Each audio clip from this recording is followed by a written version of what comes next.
Hello, it is episode 50 of It Has to Be Me. And I thought it would be a great idea to reflect on some of the past episodes because when I started this podcast, I really wanted to inspire all of us to go after what we want.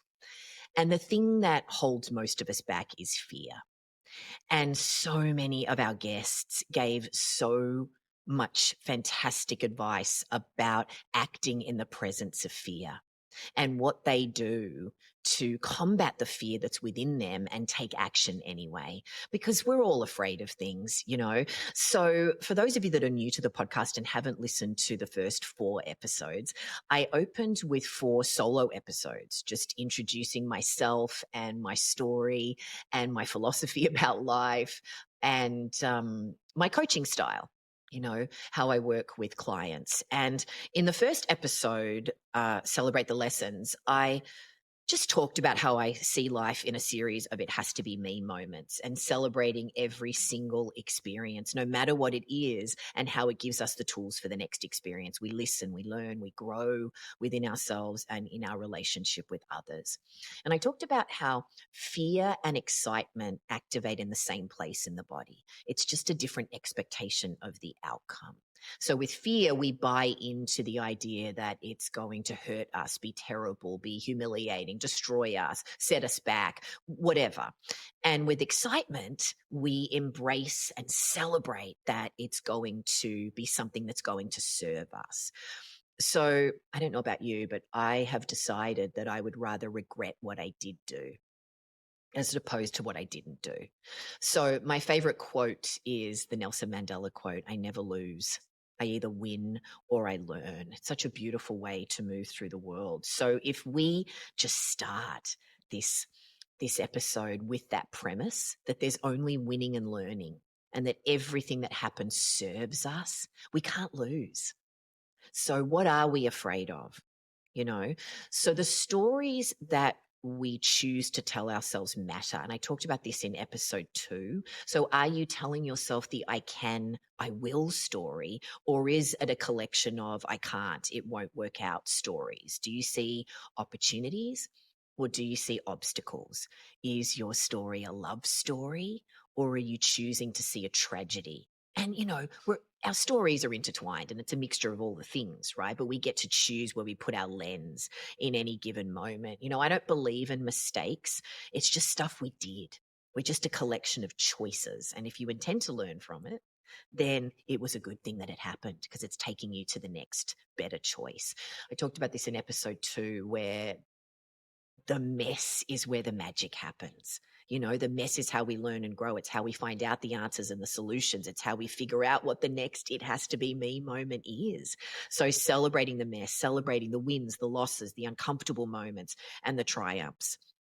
So in episode 3, I kept talking about this idea of looking at the opportunities instead of the obstacles, that they're not problems, they're puzzles, right? You're ready to do something when you decide you're ready, and nobody gets to decide that for you. So in episode 3, I talked quite a bit about in my office hours every week with our 60-day reset. The I'm not enough story comes up over and over. And that's a story that's been installed by somebody else, typically a parent, right? So there's that old adage of our family know how to press our buttons because they installed them. Right. So we often get triggered by stories from the past, right? So part of taking action and taking action in the presence of fear is learning to engage with that dominant voice in a way that serves you expanding into the better parts of yourself. So you can put time and energy into all the reasons why it won't work out, or throw your energy into all the reasons why you're going to make sure it works out. So in episode 3, I also talked about that fear is often not about the thing that we've got to do. It's the fear of the outcome. And if we accept the premise that there's no losing, there's only winning and learning, then the outcome actually can't be wrong. So the effort is worth whatever the outcome is. And then you're in a really empowering place. So in episode 4, I called that Take Control of Your Life. Don't live with the pain of regret. So acting with fear is much easier than living with the pain of regret, the coulda, woulda, shoulda. The I don't want to live, I don't want to live with the what ifs. I want to keep showing up, learning, growing. That you are the star of your story, that you're never too old to dream. It's never too late to make a different choice and be better. To practice self care, love yourself, be in community, choose your people wisely, and decide it has to be me. You know, you've got to have those people in your life who are championing you, cheering you on, helping you believe that you can do anything, you can be anything. We're not supposed to do this thing called life on our own, you know.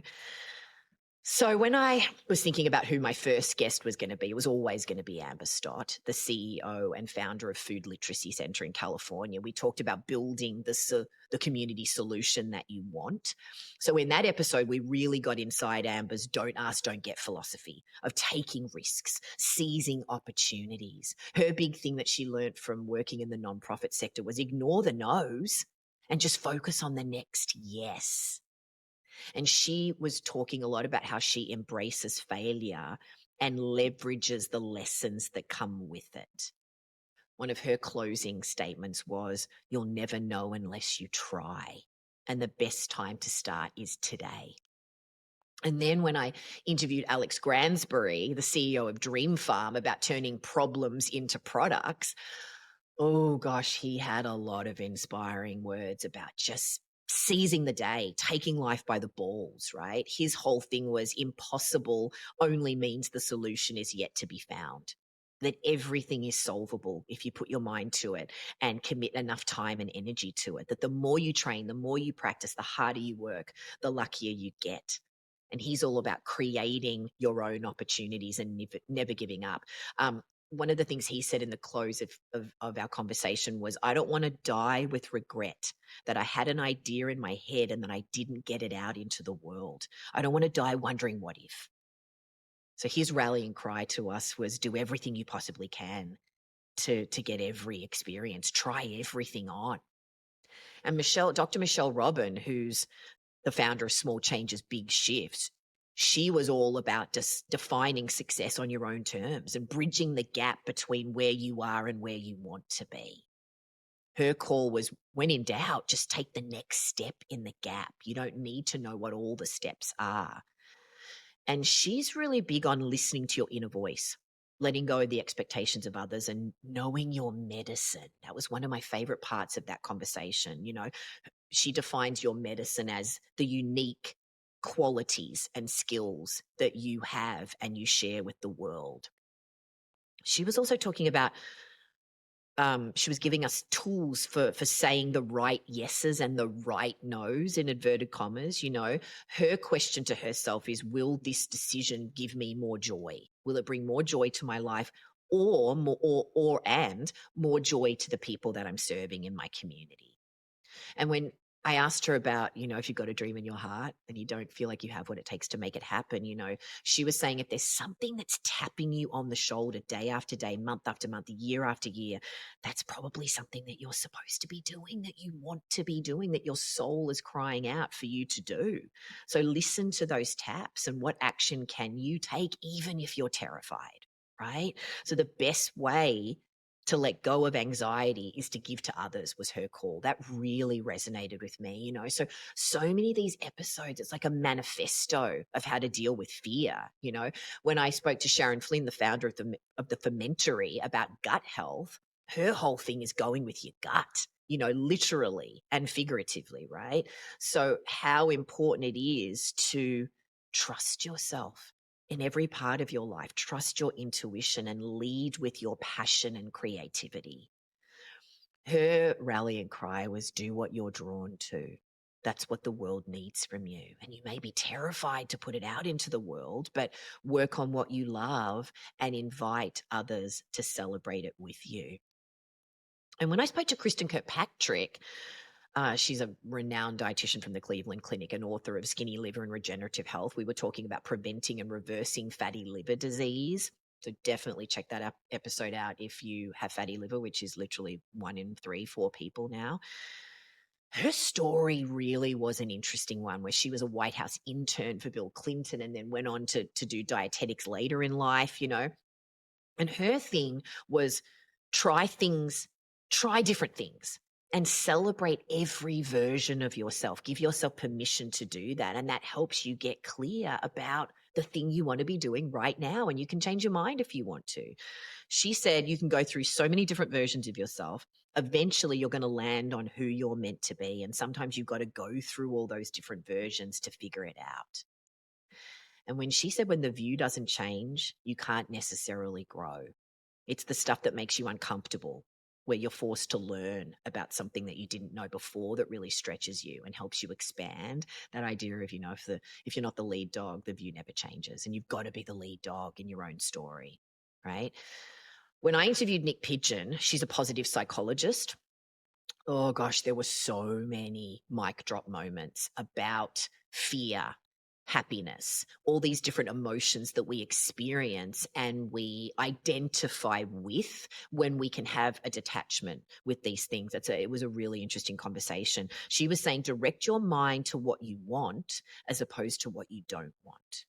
Choose to energize your happiness rather than energize your suffering.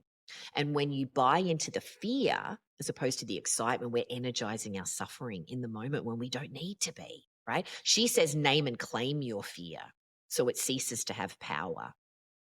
And her cry was, and her work is all about upgrading our responses. She said, upgrade your responses to be a person who makes choices rather than excuses. We were talking about fear giving us an excuse to cop out and not give it a go, you know? And when I spoke to Lauren Roxburgh, who's the body whisperer, we spoke about body intelligence and the power of fascia to harness more of your physical and emotional power. She said, your energy is your algorithm. Your thoughts are electric and your feelings are magnetic. What you're feeling in your body is what you attract. She said, your body's constantly speaking to you. Listen to the language of your body and trust your intuition and gut instincts. She gave us a good practical tip about if you're coming up against the wall and something's not working, just listen to your body to change the frequency of what's possible for you. And that when you lean into fear, you give away your power. So just call your attention mindfully back to what you can control. And then it changes how you respond and how you think about things. When I spoke to Connie Zach, the co-founder and leader of Sunlight and Saunas with her husband, we talked about shining your light, really was what the conversation was about. You know, and her personal story was really one of responsibility and self-belief and perseverance. She was talking a lot about giving yourself permission and giving others permission to make mistakes and to celebrate the unicorn in you and champion the unicorn in others. That's what this collaboration of a bunch of unicorns is, what makes the world a juicy, amazing place. And she gave us some really great practical tips for when you're afraid, when you're feeling like you're not enough. She's really big into visualization. So she was saying, ask yourself, how do you want to feel when you're done with that task? You may not have control over the tangible things, but you do have control over how you choose to feel. How do you want to feel when it's done? So she was talking about when she was getting up speaking in front of a group of people and was, you know, intimidated by the famous people sitting in the audience, or that people weren't going to think what she was saying was interesting, you know. So they were good practical tips. She also said, when you get nervous and think I'm not good enough, I don't deserve to be here, play the positive word game. So she was saying it's really important to teach your brain how you want to think about things. And words convey ideas, right? But it's the emotion behind them that drives the narrative. She was talking about, you know, starting a company in her basement, you know, leaving her big corporate job, you know. So if you're thinking about starting something and you're afraid, or you're in the middle of it and you don't think it's about to work, she left us with some really great wisdom. She said, so many dreams are not achieved one or two or three steps before they're just about to cross over that breakthrough line. So if you just keep going and persevere, you're going to get there. The people that just say, I'm out, they'll never know and they'll never get there because they don't keep trying. So that was her big thing. I spoke to another CEO, Selena DeLongre, who's the CEO of Selena Naturally, which is the home of Celtic sea salt. We talked about the health benefits of salt. So if you're into learning about salt, that's an amazing episode. But we also talked about what it was like to be a female, just like I did with Connie Zach, what it's like to be a female business leader.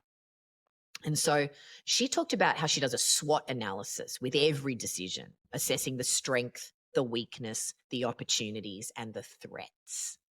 And so when we're looking at that through the lens of fear, our SWOT analysis can be muddied a little bit, right? So she was saying, always hold yourself and others accountable in life and in business. And if you show up with honesty and integrity, you have fulfilled your obligation. Her big thing was trust yourself. You know what to do. You know inside of you what to do. So don't feel like you've always got to go and get advice from other people to validate what you already know. That really resonated with me when she said that. The other thing that she said that is still reverberating in me from months and months ago is, what is the bait that you're throwing out to other people? Because it better be the bait that you want somebody to hook onto, because they're going to grab onto that and you don't want to resent that. You want to be prepared to feed that. And it wants to be something that's authentic to you. When I spoke to Melissa Lands, she is the CEO of the Fresh 20. She started a multi-million-dollar company with not very much money and her kitchen table, right? And now she's a business coach helping other people to do it. So we were talking about leveraging what you already have to hit the next level. And even if you're not a business owner, there were so many pearls of wisdom about fear, about narratives. So Melissa says, to overcome the doubts, fears, and negative input, just block out the noise. Just get quiet, listen to your intuition, focus on your goal, and just attack the next 3 steps. That's a big part of her strategy, is what are the next 3 steps? And the next step doesn't have to be big. It can just be 3 simple things, right?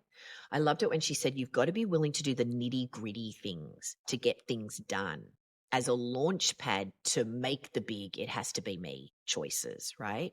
She was saying people have big visions, but they don't see all the little things that are needed and get frustrated by them. I loved it when she said, you already have the answers, but do you have the courage to listen to yourself? It takes courage to put everything else aside and listen to yourself and be willing to accept the consequences of your intuition. And she said something that has also been continuing to reverberate in me, which is, it's amazing that people believe in a dream more than they believe in themselves. And I think that fear is often attached to that. It's that lack of self-belief. What are people going to think about me? Instead of just harnessing yourself to your knowledge that, okay, I've learned other things and I've figured some other stuff out. I can do this too, right? When I spoke to Mia Moran, another friend of mine, she's the creator of the flow planning method and host of the Plan Simple podcast. We talked about making a plan to get what you want. And her whole thing is about making decisions from a place of calm, to prioritize where to invest your time, that we can't actually make good decisions when we're in a place of fear or in a place of terror. So how do we get ourselves into a different state? She says planning is deciding in advance that you're going to get what you want, right? So part of getting over fear is having a plan, knowing that you know what you're going to be doing. I quote her a lot about achieving your goals is a process of deciding and redeciding, right? That you don't just get over your fear once. You've got to keep redeciding that you're going to not get over it, but move past it or work with it or continue to act despite it, or whatever language resonates with you, She says once we get really clear with what we want, there's nothing for the lions, the fear, to grasp onto because we're stronger. Oh, I loved it when she said that. It's quite visceral. I feel that when I think about that. Another thing that she said that I really loved was she said, part of my belief system is that I got here because of everything that's happened, which has to fold in all of the disasters. So it's just another way of saying I never lose. I either win or I learn, right? I spoke to Dr. Lara Zakaria about the power of advanced lab testing. So if you've got health issues and you want to know about some of these higher level things, oh my goodness, do not miss that episode. But we got into her personal story, and it was such an interesting one about her family being immigrants and about her being one of the first people to go to college and all that sort of stuff, right? And how she wasn't listening to what she really wanted to be doing. And so she said, give yourself permission to imagine more possibilities for yourself and more opportunities to show up in a different way. And what's that going to do for you? And she said, have the audacity to be you, was her closing remark. And oof, I love that. When I spoke to Dave Scatchard, who's a former NHL star, he's an ice hockey player, and he's now a peak performance coach. We talked about unleashing your inner champion because elite athletes are in this pressure cooker, and that the stamina, the mental strength that is required to operate at that elite level. It was a very interesting conversation about resilience and strength and self-awareness. His approach is to always see yourself in training. And when you do that, it helps you leverage every experience to hone your skills and upgrade your operating system. So don't be afraid of being better. Don't be afraid of upgrading. Don't be afraid of learning and growing. He said, work on what you can control to increase your chance of success. So if you focus on what you can control, then the fear actually doesn't seem as powerful. So his thing is create a really specific goal so you have a laser target to hit. And then when you're feeling that fear bubble in, find another gear was a phrase he kept using, which I love. Find that next gear with your resilience, your determination to figure it out. You know, his rule is you only lose when you quit. So if you really want something, you just keep working at it and resourcing yourself with support, to get there. And when I spoke to Kelly Lubeck, she's a shamanic practitioner, we were talking about releasing stress and trauma, because those are some of the things that can hold us back. I was talking to Dave Scatchard about this. A lot of this comes up in his coaching, where the fear is coming from tapes and stories from the past, not actually about what's going on in this very moment. And often the fear is the resistance to change. And fear is actually an invitation for us to look at our relationship with change. Most people will either say, I'm afraid of change, or I get excited by change. I think it's a mixture of everything, right? But again, if we think about how fear and excitement activate in the same place in the body, right, we get to choose how we embrace change. So Kelly was saying, your brain doesn't like change, but your body demands it. So in terms of the lens of her somatic practices and her body work, just like we were talking about with Lauren Roxburgh about the body intelligence, Kelly was saying the brain doesn't like to surrender. Change is scary. Change is danger. Change means death to the brain. So the brain will do whatever it can to bring you back to what it believes is safe, whether it's true or not. And typically that's what we already know, which actually might be the thing that we need to change, right? So she gave us some really great practical strategies. So listening to that episode is a really great one to help you self-regulate and help you calm your nervous system and bring yourself back into a state of balance. So she was saying that the way you breathe shapes your nervous system and gives signals to your brain and to your body. So just the simple thing when you're feeling afraid of just slowing down your breath, just paying attention to the breath, that helps to feel safe. And it really, really works. She was also talking about how singing and chanting or humming moves the energy through your body and stimulates the vagus nerve. And then moving the sound around your body. She took us through that exercise and just noticing, where is the pain and the discomfort? Where does the fear reside in your body? Where are you feeling it being activated? And then just noticing anywhere that needs attention and support.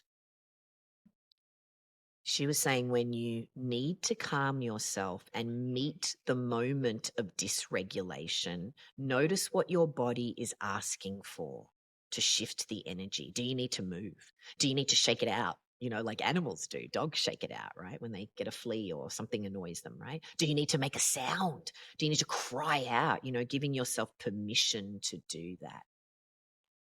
And I had a really, really interesting conversation with Andrew Wilder about permission, about doing things your way and defining success on your own terms. Andrew's the CEO of Nerd Press, and we were talking about showing up without labels or limits. He's all about being bold, taking risks, staying open to all possibilities that may lead you to your next "it has to be me," right? His advice was target excellence rather than perfection.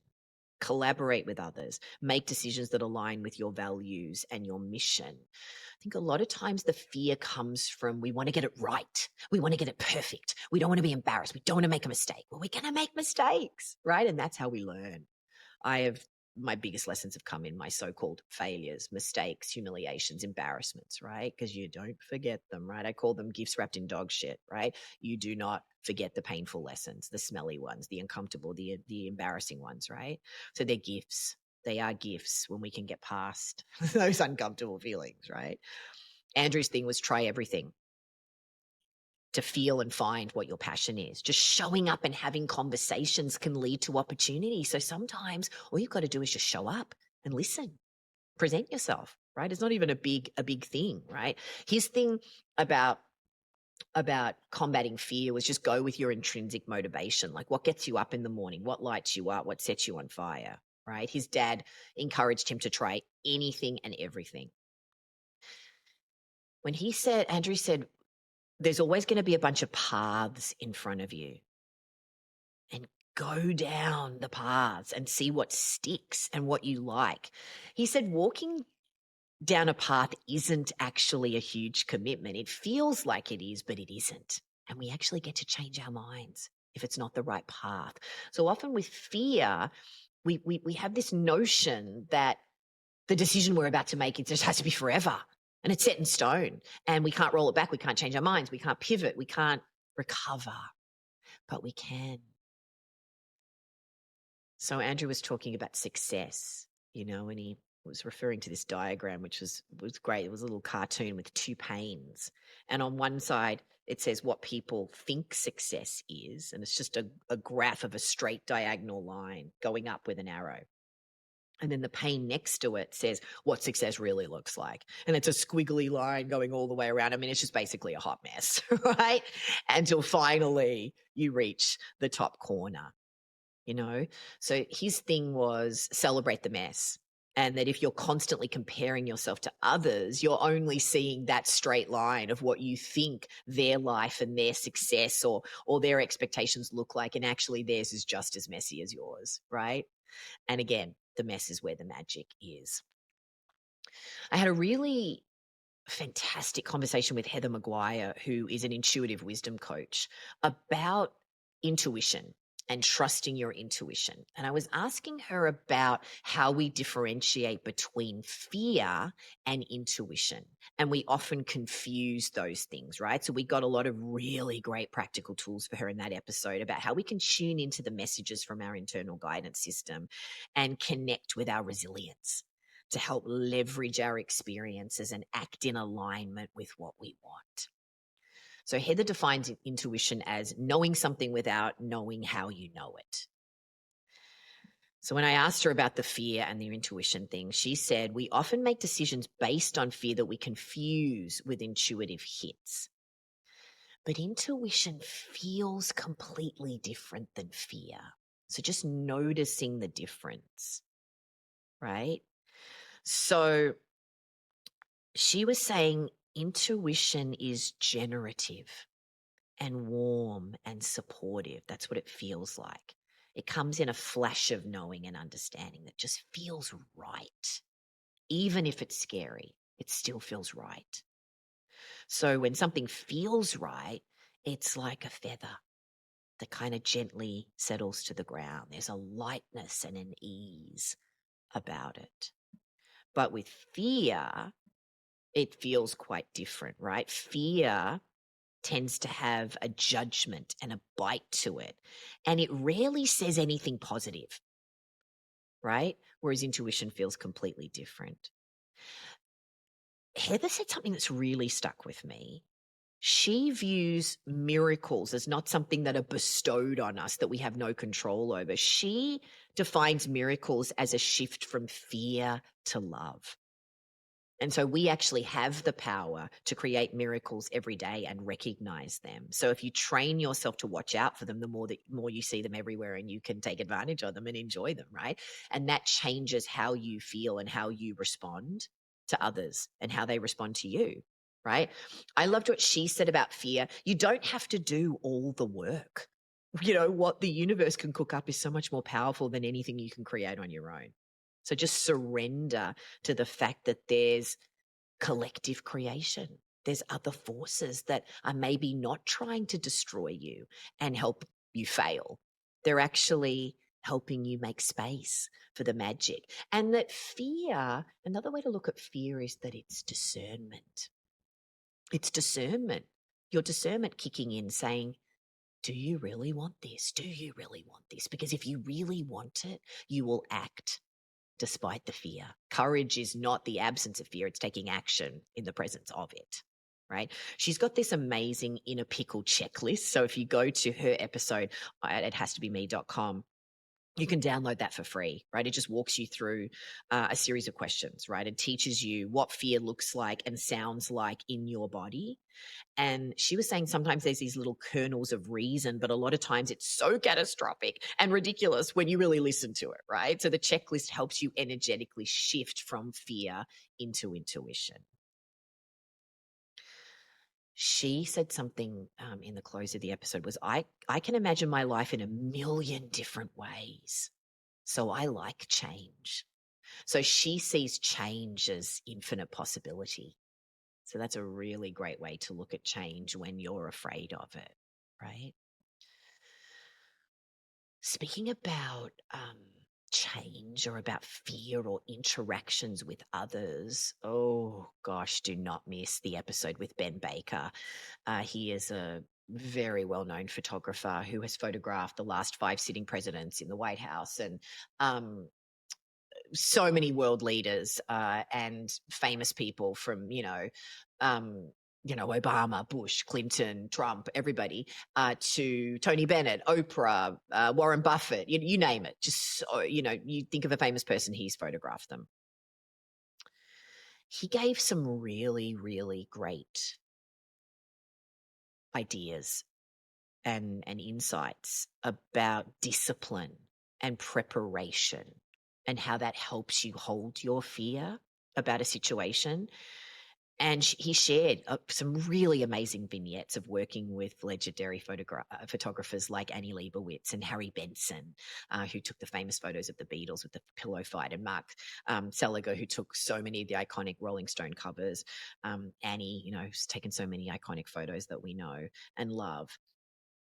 He also told us a really amazing story about when he photographed Rupert Murdoch and what he taught him about the importance of owning the room to combat your fear and taking charge when you're dealing with other people, particularly people in power or people that you perceive have more power than you, right?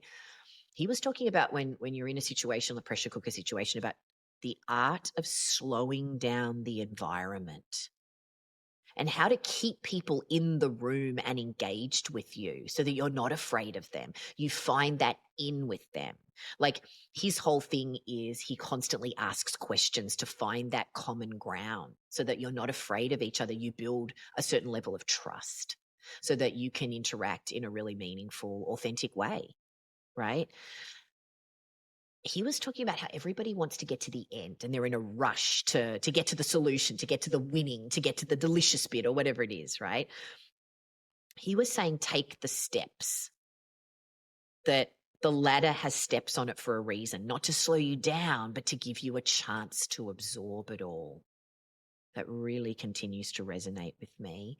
And he shared some advice he got from his dad, which was so amazing. What his dad said to him the first time he was going to photograph a president in the White House. A big deal, right? Like terrifying, but also so exciting.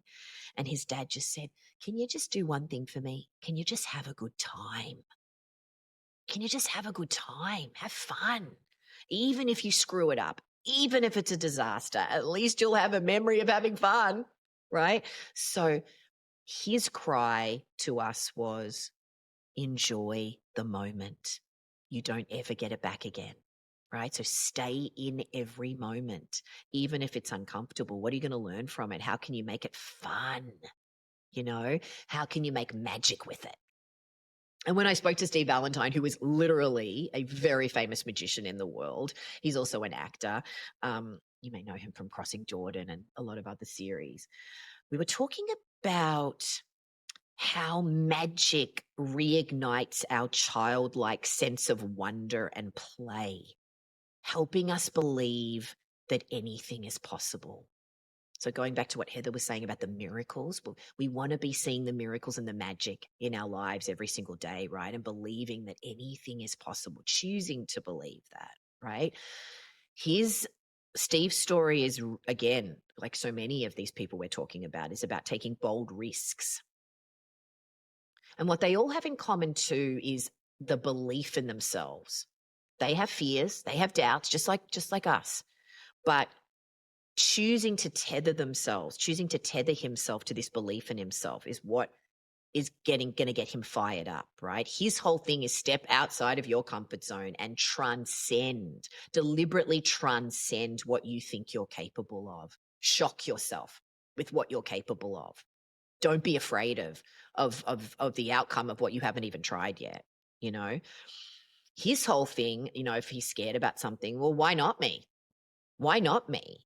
So, I want to steal that mindset, right? Asking for what you want, going after it relentlessly. He says, be open to anything. Things never turn out the way you think. Often it's better. It's a lovely perspective, isn't it?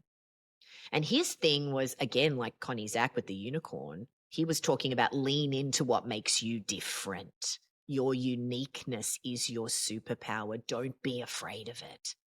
Lean into it. He said, go get your dreams. Nobody's going to do it for you. Amen to that, right? No matter how old you are, right? You're never too old to dream another dream and make something that you've wanted to do your whole life a reality. Right. So I talked to Jen Marples about this. She's the host of the Jen Marples Show, which she's rebranded to You're Not Too Fucking Old. That's her rallying cry. That's her tagline, right? And so she is all about empowering women in midlife, that it's only half time, right? How can you make your second chapter better than your first? So no matter how old you are, how can you make this chapter right now your best chapter? And what are you afraid of? What's the worst thing that's going to happen? Right? You figure out you don't like it, or you don't want to do it, or these people aren't your people, or that's not what you want to do, and you change your mind. And then we start another chapter, right? So she was talking about how fear is the number one thing that stops everyone from just getting started. So her thing was start before you're ready. Courage comes before confidence. So just muster your courage to just get started. And then you practice, you try things, and that's how you gain the confidence and you start to feel better about things, right? She was saying you've just got to be comfortable with being really, really, really uncomfortable, to embrace change, to get to a different place. We don't want to be staying the same, right? And yeah, trying things is scary, but just find the support. That was her big thing. She's very much about bringing women together, and her thing was you just need one person to be your accountability buddy to start and to help keep you going. So reach out to someone in your life if you're terrified and share that you're scared. I'm terrified. I don't know if I've got what it takes. Can you remind me or help me? Tell me that I can do this. Oh gosh, I do that every week with people in my life. When I'm scared, I just name it and claim it, as Nick Pigeon says, right? And then I just ask for support, right? We're not supposed to be doing this alone, right? Jen's thing is lean all the way into who you are. The more you allow yourself to be who you are, the more your ideal people will come to you. It's a really great conversation. And there's this lovely cohort of people in San Francisco, right? I've interviewed quite a number of these incredible women in this pod in San Francisco, and they really elevate and celebrate each other. And so I interviewed Melissa Oliveira and Stacey Olacia, who are the founders of Hot Pause Health, that are really empowering women in perimenopause and menopause with so many incredible tools for their health. So if you are over 40, definitely check out that resource because it's absolutely incredible. They both talked, they were very transparent about a startup and about the fear that came with that. And so there were some real nuggets there about fear. So Melissa was saying, with fear, I say to myself, I literally have nothing to lose. The worst thing that could happen to me is that I'm in the same place. So what have I lost? Oh, that's a great way to look at it, isn't it? Right? She was also saying, I allow myself to fail all the time. Every stone leads to something else. So is that a failure? It's just forward motion. You learn and then you pivot. It's another great way to look at it.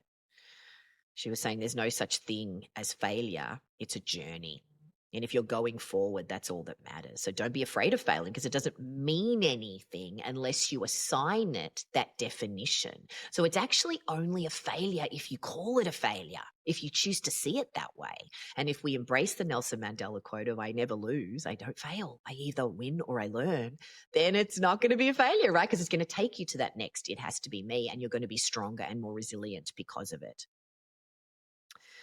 I really, really love that. She was saying choices are about progress, right? That's it. It's just about change. We're changing every day, whether we choose to think of it that way or not. But we get to choose how we change. I think that's a really empowering way of looking at it. So speaking about all these San Francisco goddesses, I spoke to Sharma Bunton, who's the host of the Getting Rich Together podcast. We were talking about making value-driven money decisions. And we got into her personal story, and fear about things, about starting over, coming out of a divorce, reinventing herself, leaving the corporate world and working in fashion, houses like Gucci in New York and all these things. She just completely changed her life, right? So she was saying when you're afraid, get quiet and listen deeply to what you know to be true. Fear usually comes from other people's voices. There's a part of us that always has the real knowing. And when she said that, I went, yeah, actually, that's a story from somebody else. That's a story from a parent. That's not a story that I actually believe if I choose not to believe it, right? She was saying the moment you self-betray is the moment you stop listening to yourself. So go back to listening and make incremental decisions based on your own integrity. It is that thing, isn't it, where we're listening and then we stop listening. And then we get afraid of our own listening, right? Oh, I know I really want this, but I'm afraid to want it because I might not have the goods to make it happen. And oh gosh, what happens if I fail it? And then we get into all that what if stuff, right? I had 2 money episodes back to back. So I interviewed Sharma Bunton. Then I interviewed Diana Perkins, who's the founder of Trading with Diana. We talked about minimizing your risk in the stock market. We talked about stock market trading. She's an expert in that. She's worked, managing multi-million dollar portfolios. Very successful. She had a lot of nuggets of gold about fear, right? She was saying the greatest antidote to fear is action. And that perception is reality. So you either take control of the situation and you teach people about you, or you get out. That's just how it is in business, right? But it's how it is in life as well, right? She was saying often you don't regret making the change if you're afraid of it. You just regret not making it sooner. She was saying all of us have a seed planted in us about the unique thing that we have to bring to the world. So find out what it is and then figure out a way to get it. That's your job, is to get what you want. And you only figure it out and get it if you take action, even if you're afraid. And she was saying it's not talking about it. Taking action's not talking about it. You got to take the first step in action. So I loved it when she was saying, invent option C. We often think about A and B. Think about option C if you're afraid of something, that thing that you haven't thought of, and just go for nervous. Jump in and the net will appear. Amber said that, my first guest. She said, leap and build your wings on the way down, which is really beautiful, right? So Diana was saying, yeah, jump. And yes, the risk needs to be calculated, but you owe it to yourself to take that risk. Bet on you. Gamble on you. Get out of your comfort zone. That's where the good stuff happens. Yes. And she said, you are defined by what you say no to. So remember that every yes comes with a no. We've only got so many yeses to give. And in order to make room for the next, it has to be me. We have to say no to something in order to say yes to the thing that we want more. And that in and of itself can be very scary, right? We don't want to close doors. We don't want to, oh, what if I make a mistake? I don't want to miss out on that, right? Well, we're only going to know if we try. So I brought Nell Wolfhard onto the podcast. She's a decision coach, because so much of what we're talking about is about making decisions, making choices that we feel good about, right? So if you struggle to make the big calls in life, do not miss the episode with Nell Wolfhard, where she gives us so many practical methods for weighing up our options and making choices that align with our values. She was saying that the big things that hold people back from getting into action are fear, regret, reluctance to change, and a worry that what you choose will be worse than what you have now. So she was talking about that we spend so much time thinking about the worst case scenario and not as much time thinking about the best case scenario. And this was a mic drop moment when she said, often the worst case scenario is the one that you're living. Oh, that pierced my heart in the most delicious, amazing way as motivation, right? Her thing is just about getting people into action. She says that people waste too much time making decisions. They get stuck making a decision, and then that time's gone forever, time that could have been spent in action. And something that she said really resonated with me, and I find myself doing this a lot. The time spent making the decision is not correlated to the quality of the decision. So people often think that the more time they spend making a decision, the better the decision will be. And when she was saying that, I found myself, yeah, that's what I do. She was saying the opposite is true. That once you've been discerning, you've thought about it, you've weighed out your options, you don't want to be making rush decisions, but there comes a point where there's no new information coming in.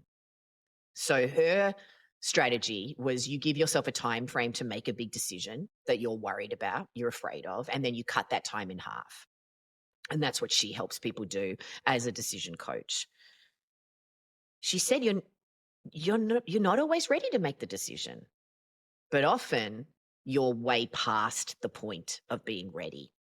And she said, like so many of the other guests, most people, they don't regret what they did. They regret that they just didn't do it sooner, right? And I certainly got examples of that in my life.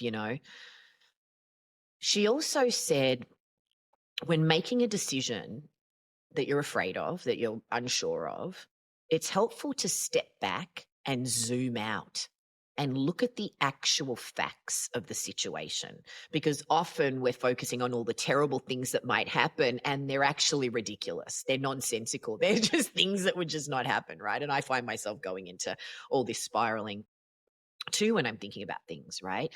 So she also said something that continues to swirl around in my head a lot, which is, when you make decisions that are not in line with your values, you're taking a shortcut to being unhappy. So actually, sometimes the fear is coming from a place of, we're not actually sure if this is actually feeling right. Right. So that's actually, again, it's a good thing to be feeling that, that's where the discernment kicks in. Right. Just like so many of the guests, Nell also talked about how decisions are not set in stone. You can change your mind, right? Most decisions can be reversed, right? So, hey, you may have lost some time or money, but at least you've tried the thing and now you know if it's for you or not, right? She's all about collecting data and testing the waters. She also couldn't remember where she got this from. So I can't give credit to who said this, but this is so powerful. She said, when you're making a big decision and you're getting caught up in that spiral of what if, what if, what if, what if, make an empowering shift from what if to even if, to create an imaginary safety net that reminds you that you have the ability to figure it out no matter what happens. So even if blah, blah, blah, blah, blah. It really, really works. I've actually been using that since I spoke to her, and she was saying it just enables you to make bold choices. And that's where the magic happens, right? I loved it when she said, whatever your dream is, I promise you that dumber people than you have made this happen for themselves, right? So you can do it too. If they can do it, you can do it. And she gave us 2 strategies for getting into action. One is just take the smallest action.